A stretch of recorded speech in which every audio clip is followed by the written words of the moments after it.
যতক্ষণ পর্যন্ত মানুষ আদর্শবান না হবে, নীতিবান না হবে, ততক্ষণ পর্যন্ত শুধু আইনের মাধ্যমে গাঁজাও বন্ধ হবে না, মদও বন্ধ হবে না।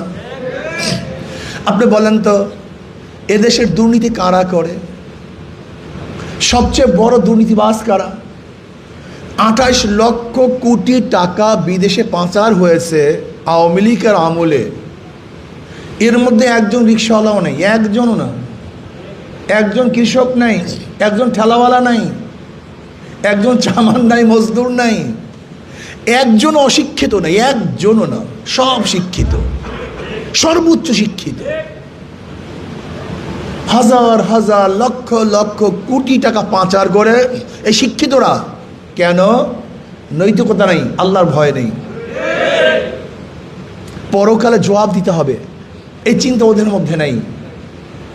এর জন্য শিক্ষিত হয়েছে কিন্তু চুরি মুক্ত জীবন করতে পারে নাই। শিক্ষিত হয়েছে ধর্ষণ মুক্ত নিজেকে করতে পারে নাই।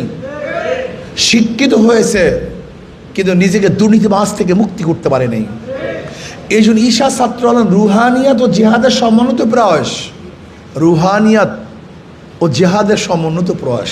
রুহানিয়াত, আমার প্রত্যেকটা কাজের হিসাব আল্লাহর কাছে দিতে হবে। ওয়ানাদাউল মাওয়াজিন আল কিসত লিয়াউমিল কিয়ামাহ ওয়া আন্না আমালা বানি আদম কাওলাহুম ইউজান। কিয়ামতের ময়দানে যাহা কিছু করি, যাহা কিছু করতেছি, যাহা কিছু বলি, সব কিছু ওজন করা হবে। এই চিন্তা ভাবনাকে সামনে রেখে যদি আমি কাজ করি, সেখানে অন্যায় থাকবে না, দুর্নীতি থাকবে না। নবী আলাইহিস সালাতু ওয়াস সালাম 13 বৎসরে মক্কায় যুদ্ধ করেন নাই, প্রতিবাদ করেন নাই। কিছু লোক তৈয়ার করেছেন, যেই লোকগুলির মাধ্যমে গোটা দুনিয়া বিজয় করেছেন। ইসলামী ছাত্র আন্দোলন কিছু লোক তৈয়ার করতে চায়, ডায়মন্ড, হিরুক তুল্য, স্বর্ণ তুল্য, খালিদ বিন ওয়ালিদের মতো নেতৃত্ব প্রদান করার মতো, ওমর ইবনে খাত্তাবের মতো নেতা তৈয়ার করতে চায়, আবু বকর রাদিয়াল্লাহু তাআলার মতো রুহানিয়ত ও জিহাদের সমন্বিত এক ব্যক্তি তৈয়ার করতে চায়, ওসমান গনি রাদিয়াল্লাহু তাআলার মতো, আলিউল মুর্তজা রাদিয়াল্লাহু তাআলার মতো কিছু লোক তৈয়ার করতে চায়, যাদের মাধ্যমে গোটা বাংলাদেশ আজকে হোক কালকে ইসলাম হুকুমাত কায়েম হবে। ইসলাম হুকুমাত কায়েম হলে হবেটা কি? সাম্যতা হবে, সাম্য, ভেদাভেদ থাকবে না। কে মুসলমান, কে হিন্দু, কে বৌদ্ধ, কে খ্রিস্টান, কে ইয়াহুদি, না। যারা বাংলাদেশের নাগরিক, প্রত্যেকের অধিকার সমান থাকবে। কে চামার, কে কামার, কে রুশি, কে মজদুর, কে গরিব, কে দুঃখী, কে মেহনতি দেখা হবে না, সবার অধিকার বাস্তবায়ন করা হবে। সাম্য, কে নেতার ছেলে, কে বাদশার ছেলে, কে মন্ত্রীর ছেলে, কে দলের ছেলে, না। যে অন্যায় করবে তার বিরুদ্ধে আইন, আর যে অন্যায় করবে না, সে শত্রু হলে তার বিরুদ্ধে আইন চলবে না। যদি অন্যায়কারী হয়, সে বাদশার ছেলে হলেও বাস কারাগারে। কিন্তু বর্তমানে অবস্থা থেকে বলেন তো, যদি দল করো, হাজার খুন করো, তুমি মুক্ত। আর দল করবা না, তুমি নিরপরাধ হলেও তুমি জেলখানায় ঢুকে তোকে মরতে হবে, সেখানেই থাকতে হবে। এর নাম ইসলাম নয়। আমি ছোট্ট একটা ঘটনা বয়ান করতে চাই, খুব খেয়ালের সাথে শুনেন। খালিদ বিন ওয়ালিদ রাদিয়াল্লাহু তাআলা আনহুর সাথে হেরাক্লিয়াসের ভাই যুদ্ধ করতেছিল, কিন্তু কোনো অবস্থাতেই পারতেছিল না। হেরাক্লিয়াসের ভাই একজন জাসুস গুপ্তচর প্রেরণ করেছে মুসলমানদের খিমার মধ্যে।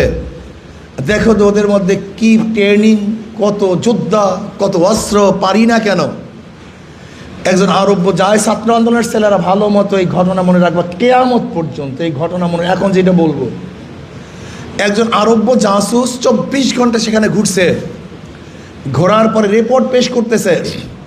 রহবানুন ফিল লাইল ওয়া ফুরসানুন ফিন নাহার ওয়া ইন সারাকা ইবনু মালিকিহিম কাতাউহু ওয়া ইন জানা রুজিমা লিইস্তিকামাতিল হাক্কি ফিহিম।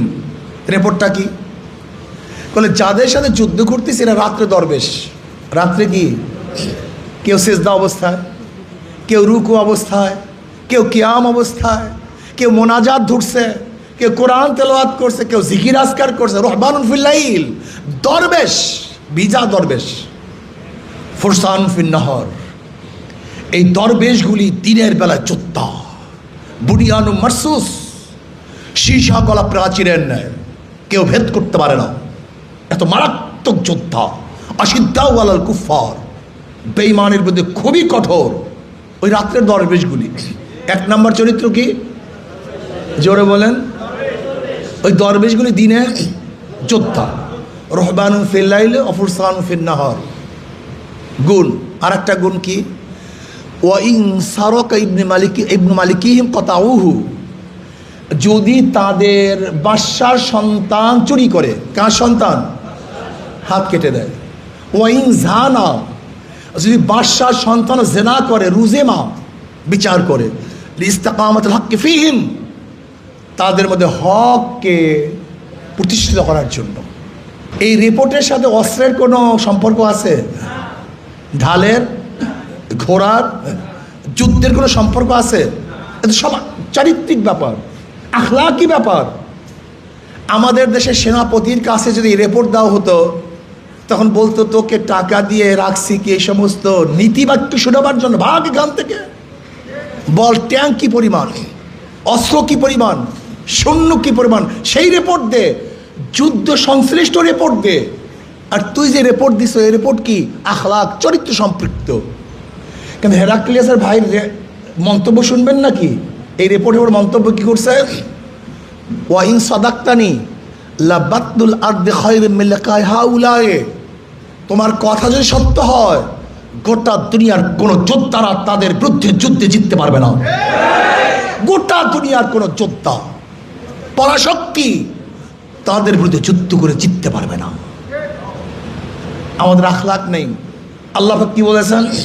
ওয়ালা তাহিনু ওয়ালা তাহজানু ওয়া আনতুমুল আলাউনা ইন কুনতুম মুমিনিন, তোমরা চিন্তা করিও না, ভয় পেও না, তোমরাই বিজয় হবে। শর্ত কি? তোমরা যদি মুমিন হয়ে থাকো। আসলে আমাদের ঈমান নাই। আফগানিরা রাশিয়ার মতো পরাশক্তির বিরুদ্ধে লড়াই করেছে। আফগানিরা আমেরিকার মতো পরাশক্তির বিরুদ্ধে বিজয় করেছে, বিজয় অর্জন করেছে। অথচ তুমি আমি চুনা পুটির সাথে পারি না। বাদ দাও আফগান, বাংলাদেশ ইতিহাস নাই?